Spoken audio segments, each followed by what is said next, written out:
آپ نے اس کو نہیں چھوڑنا جب تک کہ اللہ اس کے سر پر ولایت کا تاج نہ رکھ دے۔ قاری وہ جو اللہ والے تھے وہ بھی بڑے حیران، بھائی یہ کس قسم کی ماں ہے؟ ہماری مائیں اللہ کرے ان کو وہ بھولا ہوا سبق یاد آ جائے بھائی۔ وہ چلی گئی، اب کچھ عرصے تو بایزید بسطامی رحمۃ اللہ علیہ پڑھتے رہے، سبق یاد کرتے رہے، اور جو سبق یاد کے لیے دیا جاتا یاد کرتے۔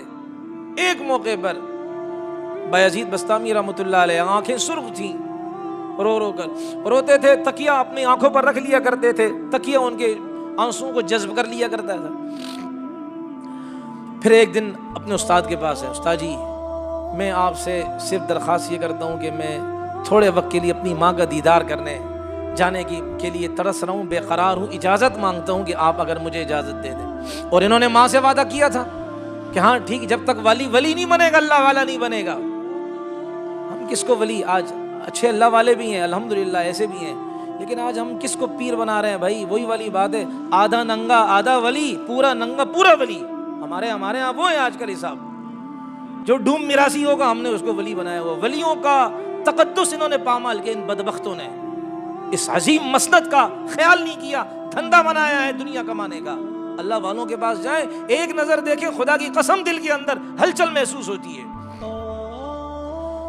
اب وہ بچہ اس نے یہ بات کہی، اب استاد ظاہر بات ہے وہ بھی صاحب اولاد تھا نا، اس نے کہا کہ بیٹا ٹھیک ہے، میں آپ کو ایک شرط پر جانے دوں گا، آپ کو میں سبق دوں گا، وہ سبق آپ یاد کر لیں، اس کے بعد آپ کو اجازت ہے۔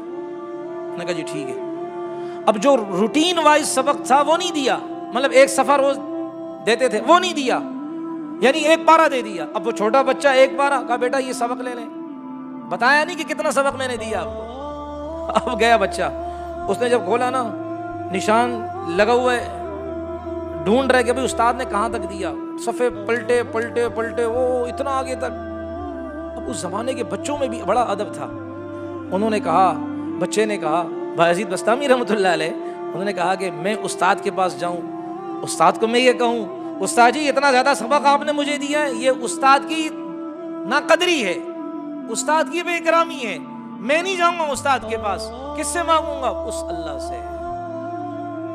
ماں نے گود میں دودھ پلا کر یہ جذبات پیدا کیے نا، تو اس اللہ کے سامنے چھوٹے چھوٹے ہاتھ، ہلتے ہوئے ہاتھ، اٹھتی ہوئی سانسیں، لڑکتی ہوئی زبان، اللہ کے سامنے ہلا کر کہہ رہا یا اللہ آپ قادر مطلق ہیں، آپ حی قیوم ہیں، آپ عدم سے وجود میں لانے والے ہیں، معدوم اور غیر موجود چیز کو وجود بخشنے والے اللہ ہیں، آپ کے لیے کچھ مشکل نہیں، آپ میرے سینے کے اندر اس قرآن کو اتار دیں، اس کا نور اتار دیں۔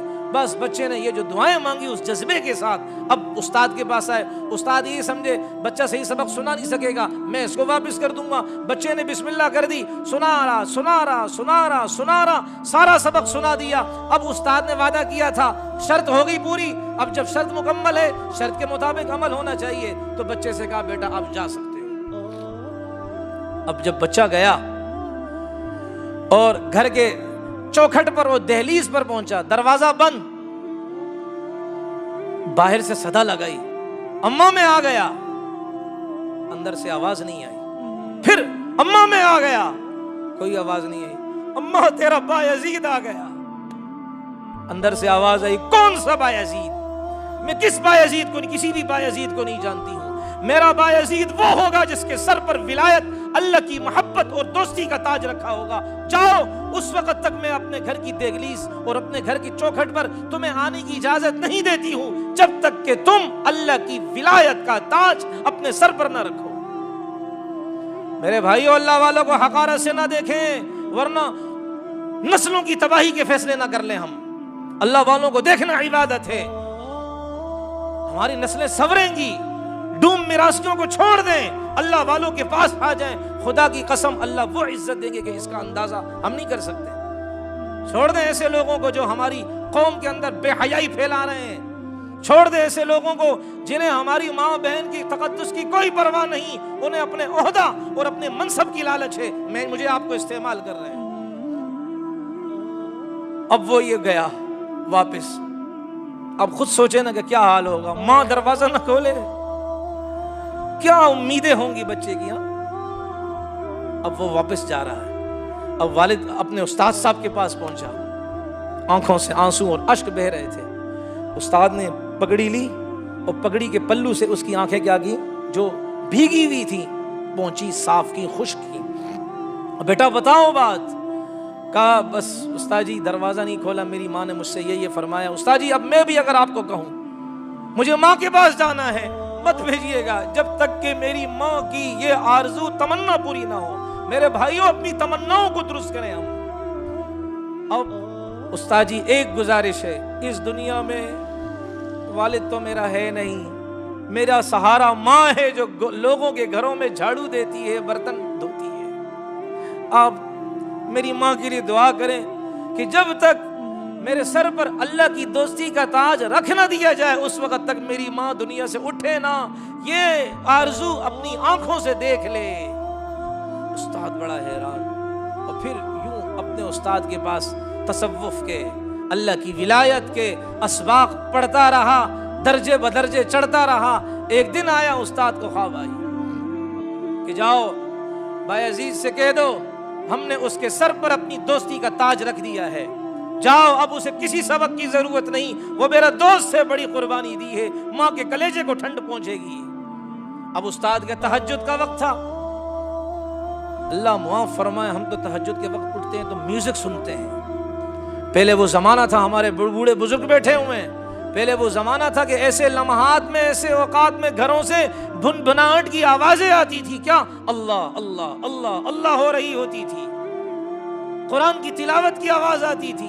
اب تو تہجد میں بھی اٹھو تو منحوس آوازیں, سونے لگو تو منحوس آوازیں, جاگو تو منحوس آوازیں, ہائے جائے تو جائے کہاں. اب استاد گئے, بایزید چھوٹے تھے تو تہجد میں اللہ کے سامنے گڑ گڑا کر اللہ کو راضی کر رہے تھے. استاد پیچھے بیٹھے ہوئے تھے کہ دعا کر رہے ہیں. ادب یہ ہے جو کسی عمل میں لگا ہو اس کو بیچ میں کیا ہے آنا نہیں چاہیے. اس میں ہمارے آپ کے لیے سبق ہے, جب کوئی قرآن کی تلاوت کر رہا ہو نا اس کے پاس آ کر بیٹھنا ہی نہیں چاہیے. اگر کوئی اس کو کہے کہ بھائی آپ کیوں بیٹھے, کہا میں نے بات تو نہیں کی, توجہ کا رخ تو موڑ دیا نا. وہ آپ جب بیٹھ گئے وہ سمجھ گیا نا یہ مجھے کچھ چندہ دینے تھوڑی آیا ہے, یہ تو مجھ سے ٹائم لینے آیا ہے. میری توجہ ساری اس نے کیا کر دی, خدا کے بندے نے ہٹا دیے. اس لیے کہتے ہیں عبادت کوئی اگر کسی میں کی عبادت میں لگا ہو, وہ دوسرا انسان عبادت کر رہا ہے, اس کو چاہیے کہ اتنی اونچی آواز سے نہ کرے کہ اس کی عبادت دوسرے والے کی خراب ہو, اس کو ثواب نہیں ملے گا. اور اگر پوری رات ڈوم میراثی والا معاملہ ہو پھر کیا کریں گے. کوئی ہارٹ پیشنٹ ہے, کوئی چھوٹا بچہ رو رہا ہے, کسی کے سر میں درد ہے, کوئی بیچارہ صبح جلدی اٹھنے کی ترتیب ہے, اور ہم پوری رات غل غباڑوں میں لگے ہوئے ہیں. بھائی یاد رکھیں ایسی خوشیاں ناپائیدار ہیں, ایسی خوشیاں برکت سے محروم ہیں, ایسی خوشیاں رب کائنات کے غضب کو دعوت دینے والی ہیں, چاہے کتنے تعویذ کروا لیں. حقیقت بات ہے. تو اب استاد انتظار میں کہ میرا شاگرد دعا سے فارغ ہوگا تو پھر میں کیا کروں گا, اپنے شاگرد کو یہ نوید, یہ مسرت, یہ خوشخبری سناؤں گا. اب شاگرد جب فارغ ہوئے, آنکھوں میں آنسو تھے, اللہ کے سامنے رونا تھا. کہا کہ بیٹا یوں معاملہ ہوا ہے, اپنی پگڑی اتار کر ان کے سر پر رکھا کہ جاؤ اللہ نے ولایت سے تمہیں نواز دیا.